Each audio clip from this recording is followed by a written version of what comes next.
Olá pessoal, sejam muito bem-vindos ao nosso canal. Hoje, vamos embarcar numa jornada fascinante pelo coração do Novo Testamento. Já parou para pensar por que existem 4 evangelhos e não apenas um? Mateus, Marcos, Lucas e João. Cada um deles pinta um retrato único de Jesus, com perspectivas, detalhes e ênfases diferentes. É como se 4 artistas pintassem o mesmo quadro, mas cada um com seu estilo e sua visão particular. Neste vídeo vamos mergulhar em cada um desses evangelhos para entender quem era Jesus, segundo a perspectiva de cada autor. Por que Marcos o apresenta como um servo sofredor? Por que Mateus se esforça tanto para provar que ele é o Messias prometido, o Rei dos Judeus? E por que Lucas o retrata como o Salvador perfeito para toda a humanidade? Por fim, por que João nos revela um Jesus divino, o Filho de Deus, o próprio Verbo que se fez carne? Entender essas 4 visões não só enriquece nosso conhecimento bíblico, mas também aprofunda nossa fé e nosso relacionamento com a figura central do cristianismo. Se você quer desvendar os mistérios por trás dos 4 evangelhos e ver Jesus de uma forma que talvez nunca tenha visto antes, fique comigo até o final. Vamos começar essa exploração. Primeiro, vamos falar de Marcos. A maioria dos estudiosos concorda que o Evangelho de Marcos foi o primeiro a ser escrito, por volta do ano 65 a 70 d.C. João Marcos, o autor, não era um dos 12 apóstolos, mas ele era um colaborador próximo do apóstolo Pedro. Pense em Marcos como um repórter de ação. Seu evangelho é curto, direto e cheio de energia. A palavra que ele mais usa é imediatamente. Tudo acontece rápido, uma coisa atrás da outra. Para Marcos, Jesus é, acima de tudo, o servo sofredor. Ele não começa com uma genealogia ou a história do nascimento de Jesus. Não, ele vai direto ao ponto. O ministério de Jesus, começando com seu batismo. Marcos foca nas ações de Jesus, nos seus milagres e no seu poder sobre doenças, demônios e a natureza. No entanto, o ponto central da sua narrativa é a cruz. Marcos divide seu evangelho de forma muito clara. A primeira metade mostra Jesus como um Messias poderoso. A segunda metade, a partir do capítulo 8, revela um Messias que veio para sofrer e morrer. Pedro confessa que Jesus é o Cristo. E logo em seguida, Jesus começa a ensinar sobre sua morte e ressurreição. Para o público de Marcos, que eram principalmente cristãos gentios em Roma, enfrentando perseguição, essa imagem de um Salvador que sofreu era incrivelmente poderosa e consoladora. Ele não era um rei distante, ele era alguém que entendia a dor deles. O versículo-chave de Marcos é 10:45. Pois nem mesmo o Filho do Homem veio para ser servido, mas para servir e dar a sua vida em resgate por muitos. Essa é a essência do Jesus de Marcos, o servo divino que se entregou por todos nós. Agora, vamos para Mateus. Se Marcos é o repórter de ação, Mateus é o mestre professor. Escrito provavelmente entre 70 e 85 d.C., este evangelho tem um público muito claro: os judeus. Mateus, ele mesmo um judeu e um dos 12 apóstolos, constrói uma ponte entre o Antigo e o Novo Testamento. Sua principal missão é provar, sem sombra de dúvida, que Jesus de Nazaré é o Messias, o Rei prometido nas Escrituras hebraicas. Como ele faz isso? Primeiro, ele começa com uma genealogia, traçando a linhagem de Jesus até Davi e Abraão, os grandes patriarcas de Israel. Isso era fundamental para um público judeu. Segundo, Mateus usa a frase para que se cumprisse o que foi dito pelo profeta mais de uma dúzia de vezes. Ele está constantemente conectando os eventos da vida de Jesus com as profecias do Antigo Testamento, mostrando que nada foi por acaso. Para Mateus, Jesus é o rei messiânico, o novo Moisés. Assim como Moisés subiu ao monte para entregar a lei, Jesus sobe ao monte para entregar o sermão do monte, que encontramos nos capítulos 5-7. Este sermão é o coração do Evangelho de Mateus. Nele, Jesus não anula a lei, mas a cumpre e a eleva a um novo patamar, focando na justiça do coração, e não apenas nas ações externas. A autoridade de Jesus como Rei é um tema central. Ele ensina com autoridade, cura com autoridade. E finalmente, após sua ressurreição, ele declara: toda a autoridade me foi dada no céu e na terra. O Jesus de Mateus é o cumprimento da esperança de Israel, o rei legítimo que estabelece seu reino. Um reino que não é deste mundo, mas que começa no coração daqueles que o seguem. A seguir, temos Lucas. Lucas era um médico, um historiador meticuloso e o único autor gentio, ou seja, não judeu, do Novo Testamento. Ele também foi um companheiro de viagem do apóstolo Paulo.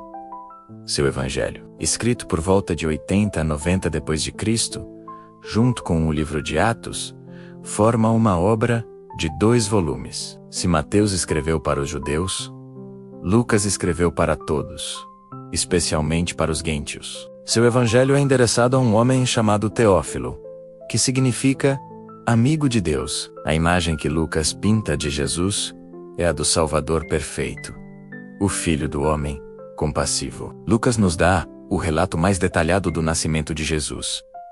As histórias dos anjos, dos pastores, de Simeão e Ana no templo, a manjedoura menos tudo isso, vem de Lucas. Por quê? Porque ele quer enfatizar a humanidade de Jesus e a universalidade da sua salvação. O ano anuncia boas novas de grande alegria, que serão para todo o povo, não apenas para os judeus, mas para todo o povo. O Evangelho de Lucas é conhecido como o Evangelho social. Ele mostra uma preocupação especial pelos marginalizados da sociedade. Os pobres, as mulheres, os coletores de impostos, os samaritanos. Muitas das parábolas mais amadas, como a do bom samaritano e a do filho pródigo, são encontradas apenas em Lucas. Elas revelam um Deus de graça infinita, que busca e salva o perdido. A oração também é um tema muito importante em Lucas. Ele mostra Jesus orando com mais frequência do que qualquer outro evangelista. Antes de decisões importantes, como escolher os 12 apóstolos, Jesus se retira para orar. O Jesus de Lucas é o Salvador compassivo, humano e acessível, que veio buscar e salvar o que se havia perdido, quebrando barreiras sociais e oferecendo salvação a todos, sem distinção. Por último, mas definitivamente não menos importante, chegamos a João. O Evangelho de João é completamente diferente dos outros 3, que são chamados de evangelhos sinóticos, por terem muitas semelhanças. João, o discípulo a quem Jesus amava, escreve seu relato por último, provavelmente por volta do ano 90. Assenta o seu objetivo não é tanto contar a cronologia da vida de Jesus, mas revelar sua identidade divina. Se Marcos mostra Jesus como servo, Mateus como rei e Lucas como filho do homem, João o apresenta inequivocamente como o Filho de Deus. Ele não começa com um nascimento ou um batismo. Ele começa antes do tempo, na eternidade. No princípio era o Verbo, e o Verbo estava com Deus.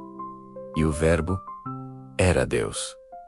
Para João, Jesus é a palavra divina que se tornou humana, a manifestação visível do Deus invisível. O Evangelho de João é estruturado em torno de 7 sinais milagrosos, menos como transformar água em vinho e ressuscitar Lázaro, e 7 declarações.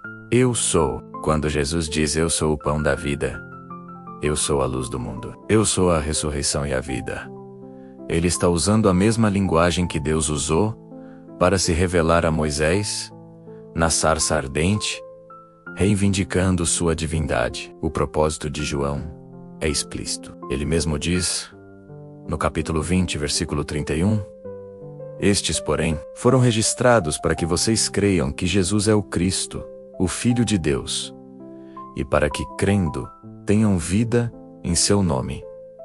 O foco de João é a fé.